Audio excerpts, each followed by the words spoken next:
வணக்கம். நம்ம அகரம் தமிழ் வகுப்புல இலக்கணம் அறிவும் பார்த்துட்டு இருக்கோம். அதுல பெயர்ச்சொல் வினைச்சொல் படிச்சிட்டோம். அடுத்தது நிகழ்காலம், இறந்த காலம், எதிர்காலம் அதுவும் படிச்சு முடிச்சிட்டோம் இல்லையா? சரி, இன்னைக்கு ஆன்ட்டி என்ன சொல்லி தர போறோம் அப்படின்னா அட்ஜெக்டிவ் அட்வர்ப். அதாவது அட்ஜெக்டிவ் அட்வர்ப்ன்றது இங்கிலீஷ்ல படிச்சிருப்பீங்க, அதே தமிழ்ல படிக்க போறோம். அட்ஜெக்டிவ் அதுக்கு தமிழ்ல என்னன்னா பெயரடை. அட்வர்ப் அதுக்கு தமிழ்ல என்னன்னா வினையடை. சரிங்களா? அப்ப உங்களுக்கு இங்கிலீஷ்ல தெரிஞ்சிருக்கும் அட்ஜெக்டிவ்னா என்ன, அட்வர்ப்னா என்னன்னு. தமிழ்ல அது எப்படி நம்ம தெரிஞ்சுக்கிறதுன்றத பார்க்க போறோம்.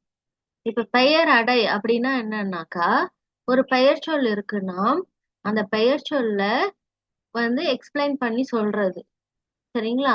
இப்ப குழந்தை அப்படின்றது என்னது, பெயர் சொல். அது எப்படிப்பட்ட குழந்தை? அழகான குழந்தை. சரிங்களா? இந்த பெயரோட அந்த நேச்சர், அந்த தன்மை, அந்த குணம், அந்த பண்பு இருக்கு இல்லையா, அத எக்ஸ்பிளைன் பண்ணி சொல்றது, விவரிச்சு சொல்றது, அதுதான் என்னது, பெயரடை. இப்ப குழந்தை அப்படின்னு இருக்குன்னா எப்படிப்பட்ட குழந்தை? அழகான குழந்தை. அதோட தன்மை, அதோட பண்பு சொல்றது. சரிங்களா? இப்ப அடுத்தது வினையடை. அது ஒண்ணுமே இல்ல. இப்ப பெயரை விவரிச்சு சொல்றது பெயரடை. வினையை, அதாவது வினைன்னா என்னது, ஏதாவது ஒரு செயல், அதை விவரிச்சு சொல்றது என்னது, வினையடை. அவ்வளவுதான். இங்க சிரித்தது அப்படின்றது என்னது, வினை, ஒரு செயல் இல்லையா, ஒரு ஆக்ஷன். அத விவரிச்சு சொல்றது, அதோட தன்மையை விவரிச்சு சொல்றது, அதோட பண்பை விவரிச்சு சொல்றது, அது என்னது, அது வினையடை. இங்க சிரித்தது, எப்படி சிரித்தது, அழகாக சிரித்தது. சரிங்களா? அப்ப நீங்க பெயரடை வினையடை எப்படி கண்டுபிடிக்கணும்?